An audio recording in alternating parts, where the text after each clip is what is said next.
And we are back. Thank you so very much for choosing to stay with us. And as is the norm at the second part of the show, we do get into our gold conversation. And what we want to focus on today is understanding what we can do to streamline the macadamia sector, all for the betterment of our farmers. As you can see, our guest is ready in studio to share some points with us. But before we get into that, allow me to tease the farm joke of the day. And the question that we are asking you today is, what animal is always at a baseball game? I'll ask the question one more time. What animal is always at a baseball game? And remember, the best part is 2 people get to walk away with a hamper, courtesy of Ultravitis East Africa. So please feel free to send your guesses across all our social media platforms. On Instagram at Kenya's Gold. Our SMS line is 22422 and our email is kenyasgold@royalmedia.co.ke. You'll also give us an answer. Yes, I will. You will? I will, yeah. And you'll walk away with the hamper if you get it correct. Yeah, ready? that's mine. It's the confidence for me. Thank you. All right, so we are joined by Mr. Peter Thuo, who is the Vice Chair, Macadamia Byproducts Association of Kenya, and also Director of Haki Millers. Thank you so much for making time to be with us today.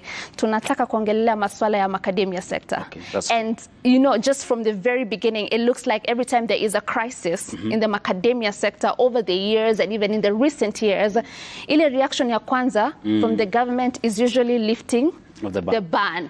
It has happened before, early 2000s, it's repeating itself now. Sure. And at this point, I want to ask you, is that a sustainable solution? This solution, do we reach out to the farmers? What tunaongea nao tunasikia what they really want before we lift the ban? Ama it's one of those knee-jerk reactions from the government? What is it? Again, thank you so much. My name is Peter, like I've just said. I'm a Thuo Macadamia. Watu wengi pale wanajua Thuo Macadamia because of the love of macadamia. Napenda umuti sana wa macadamia sana kwa sababu nimekuwa na mmea. I'm a son of a farmer of macadamia. Right. I'm a son. My grandfather was a farmer of macadamia and I'm a beneficiary of macadamia. Wacha niseme kwamba kuna swali mmeniuliza mambo ya ban, lifting of ban. Again, that is not the best solution ever. Ya kwamba kila wakati tunaongea mambo ya macadamia, kukikuwa na crisis, tunaondoa hiyo ban. It is not the solution.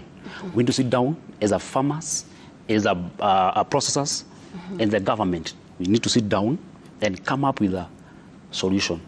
Hatutarudi hapo tena. Na hiyo itakuwa ikifanyika. Na itakuwa inafanyika kwa sababu hii kitu ni kwamba macadamia venye unasema kwamba it's a gold. In fact, for information, hakuna mmea imebaki hapa Kenya. Na sana sana katika mlima Mount Kenya region, because macadamia, in fact 90% of the processors farmers come from Mount Kenya region. My point ni kwamba instead ya hii kila wakati ya kwamba every time there's a crisis we are lifting the ban and then tunairudisha pale. We need the government of Kenya, the processor and the farmer. They're supposed to be a sitting. Right. Watu wakae pamoja wa agree. Kuna kitu moja nasamanga pale. Ukiwa na nyumba yako Makena na nyumba yako ingie panya, haufai kuchoma nyumba. Right. Mnaitana, mnatoa panya kwa nyumba. Hii mambo ya kulift iko na shida kubwa sana. So we need to come up with a better solution for macadamia, of which I know the farmer anajua, the processor anajua. Na hii vita inaendelea macadamia, it's just for a feel. Na kuna shida kubwa kwa sababu mwenye macadamia ambaye yeye ni mkulima, hii mambo hajui.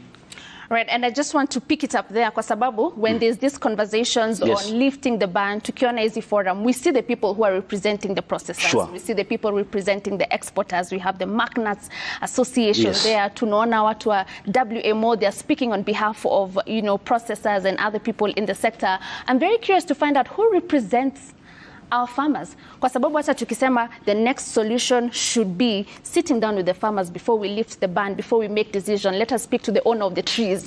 Who is the mkulima? When that is meant to happen, who sits on those tables to represent our farmers? And I'll back that up with a question from a macadamia farmer in Muranga who is saying, hello Violetta, may I know the physical contact and offices of Macadamia Growers Association of Kenya, and also know where its purpose towards the welfare of macadamia farmers in Kenya is at.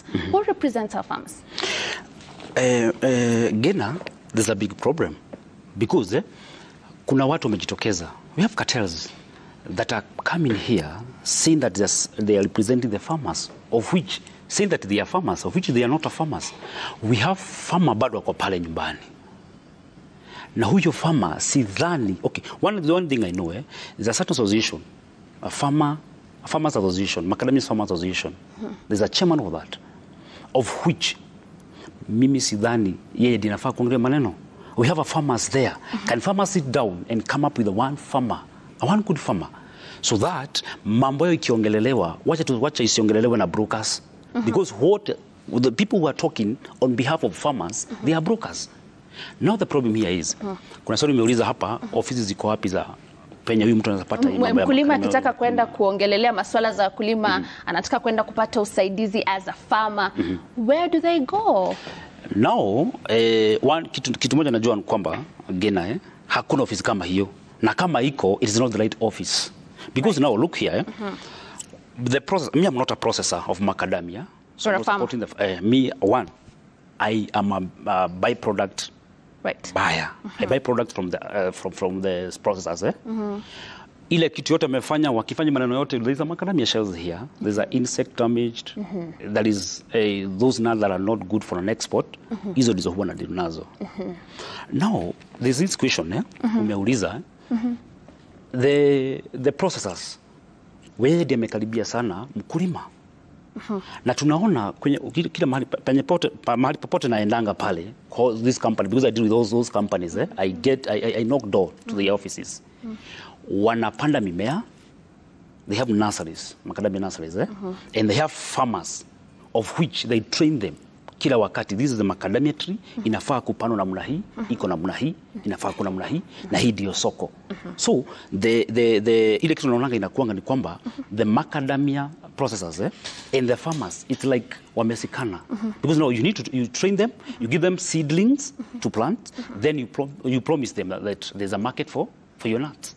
Therefore, ile kitu nimeuliza kwamba kama kuna ofisi, I think the farmer and the processor or the buyer, they need to sit down and agree. Kama kuna swali yote ile ya mkulima nafaa kuuliza, kuna ile ofisi ya kuuliza. Manake wale watu wanakuja kusimamia wakulima, sio wakulima. Mimi am not a farmer for macadamia. So mimi siwezi nikajikoka kifua niseme kwamba mimi ni mkulima. Mimi na deal na low byproducts of macadamia as raw materials. Great. Yes. So what I'm already picking from you, Mr. Peter, one of the biggest problems we do not have a proper representation of our farmers. So even if we are working towards having a stakeholders forum where all the key players in the macadamia sector come together to present ideas, kutakuwa na missing link upande wa wakulima. Because who's going to represent? Who's going to present them? Yes. So that's the problem number one. We need to solve it. All right. The people who are saying that they are presenting mkulima, kuna kitu moja tujui, and I would like mkulima ajue. They are not farmers, those guys. They are in that business. They are brokers, and in fact, if you follow them, they have their own companies. Hii macadamia wakichukua kwa mkulima, wanadanganya mkulima hapa, lakini wanajua kwenye wanafanya. It's a business. So unless we have a true figure of mkulima akuje yeye mwenyewe, na atume na wakulima wengine, mwenye tutachukua hapa tupeleke kwa famu yake, this is what we do. This is a farmers association. Let's see those farmers. Let's have a sitting with the farmers. Tuulizane maswali. Kuna mambo yetu iko namna hii. Huwezi ukatetewa na mtu mwingine. Jitokeze. Right. So a better representation for our farmers in the macadamia sector is key, something that we need to work on right now. And I want us to move on into something else. You know, in the macadamia sector, there has been depressed international kernel markets, right? And that has trickled down to processors not being able to sometimes buy as much macadamia from our farmers. Ndo unapata kama kuna hiyo backlog, wana lift the ban, wana export nut in shell. Let me ask, moving forward, given that this farmer works so hard on their farm, seedling ndo hiyo iko karibu 400. Huyu ni mtu ambaye akona dawa ya kuweka, akona labor.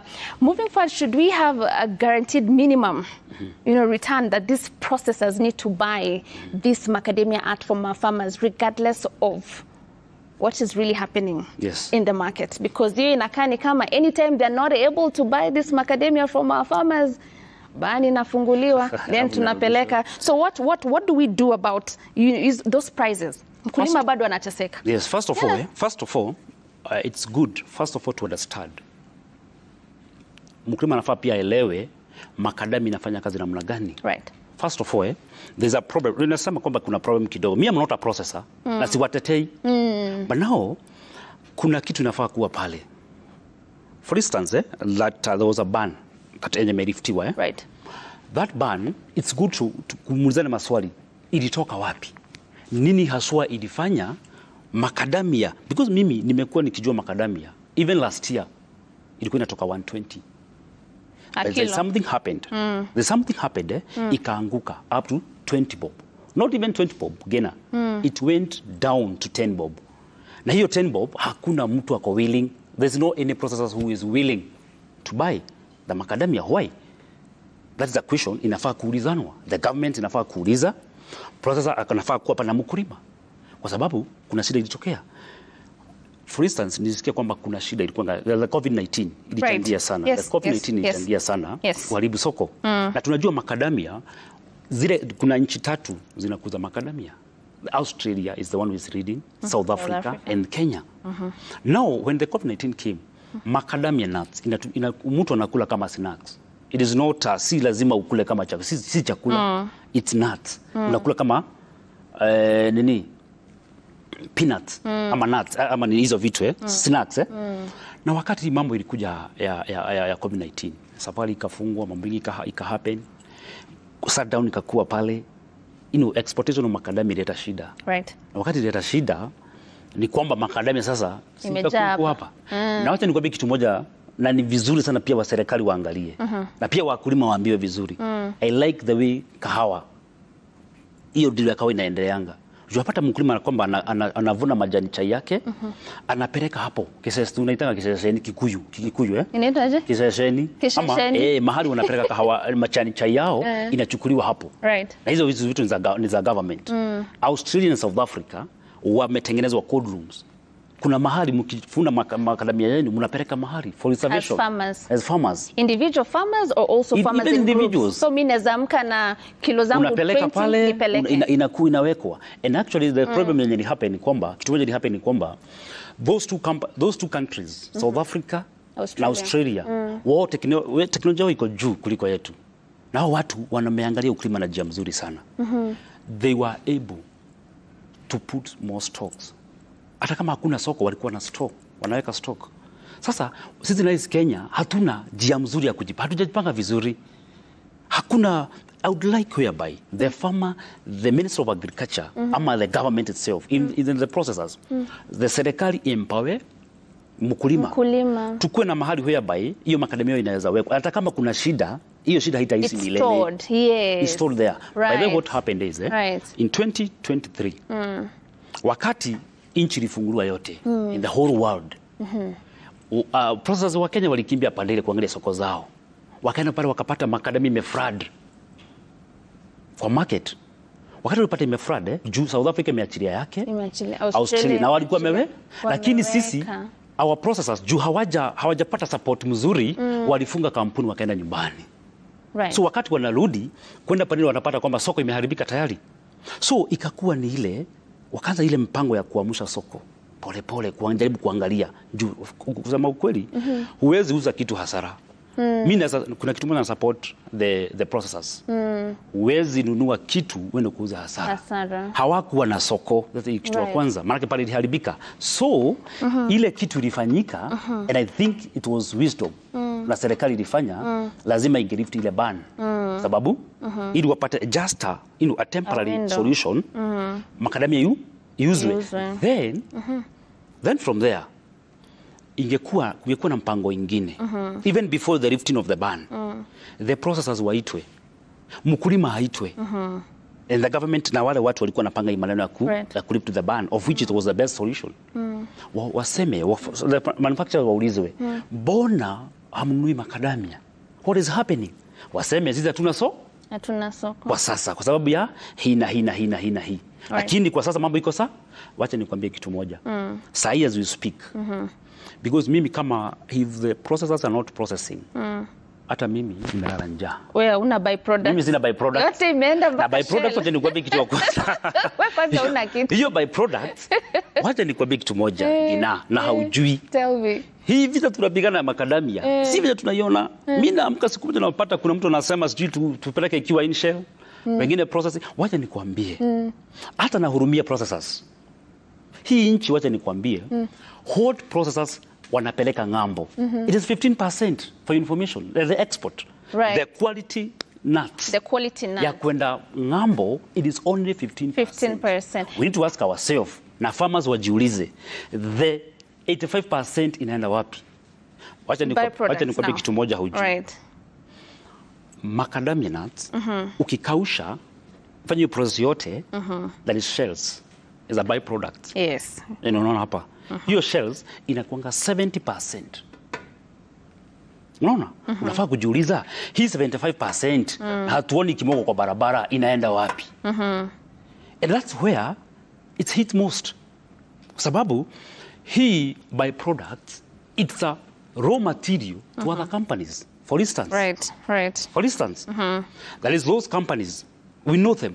They have boilers, the tea factory, the coffee factories. We have big factories like Akina Bidco, Akina, we just name them, all of them. There are so many. Those guys, they use macadamia shells for fuel, as an alternative source of fuel. Source of fuel. Yes, right. Fire. So this you see now, once we take the raw material, the macadamia in shell, ng'ambo, kwa mchina, nakwambia kitu moja. Tabaki zero. Naweza ambia serikali, kitu ya kwanza. Ile kitu imepeleka ng'ambo, it's gold. So now, if hakuna macadamia shells, hizo kampuni, the cost of production itaenda juu. And they're going to look for an alternative. Wataenda kukata miti yetu. Yes. Serikali inasema tupande miti 100,000 trees. Right. Tunavuna ngapi? 200,000 trees. Peter, is there enough sensitization? Two things. Is there enough sensitization that is happening in the locals, uko vijijini, where our macadamia farmers are, for them to understand, you know, the entire value that comes with macadamia, first of all? Kwa sababu kuna ule mtu ambaye amekuwa akikuza macadamia for so very many years. Yes. But for them, they only know the most important part of this macadamia is the kernel, that nut inside there. So the sensitization aspect of it. And number two, because wewe kama processors wako, unaumia pakubwa. Yes, so somehow you can lean on the side of the processor kwa sababu pia hapo kwa byproducts unategemea hapo. But it's very important, Peter, to empower our farmers. Kwa sababu kuna farmers wenyewe hadi sasa mali wako, even after this conversation watasema mimi wacha ni export, mchina ananunua vizuri. Wacha nikwambie kitu moja. Na hiyo ni ukweli, na farmers waulizwe. Saa hii macadamia imesift. Sasa soko imefunguliwa. Soko, I don't think there is any processors hana soko ya macadamia processed. The moment you process macadamia, you add value addition, of which is very important here. Then nikwambie kitu moja. My grandfather is a macadamia farmer. How many trees now? Would you know? Around 400 trees. Hybrid? Or hybrid? Yeah, hybrid. Great. All right. Good. See? Na pia nimekuwa nikijua macadamia unachukua kamoja unagonga unatoa kale kandani. Wacha nikwambie kitu moja. There is something hawa watu hawaoni. Mwenye akona miti ya macadamia, it is my father. It is my grandfather. Lakini yeye ako nyumbani na nyanya yangu. Ama my parents at home. Sisi wametufunza na hii pesa ya macadamia, tumefunzwa na tumepata kazi. Ile kazi tumefanya, tumeajiliwa. Wacha nikwambie kitu moja. Me I come from Murang'a, Makuyu. Makuyu ward. Right. And I'm telling the truth. Vijana wengi wenye wako pale, wametoka pale, wameacha wazazi pale nyumbani. Mzazi Diana analima ile mti. Lakini watoto wake wameajiriwa na hizi kampuni za processing. Okay. Wote wameajiriwa. I want you to hold it right there. We take a quick break and then we'll come back to finish up on that point, as well as talking about what happens to our agricultural research centers. What is really happening in the research center for macadamia? Are they benefiting the farmers in any way? Ama inakwanga tu building tu hapo, tunajua kuna macadamia research lakini mkulima juu ni nini inaendelea hapo. That and a lot more will be addressed when we come back from this break. Don't go anywhere.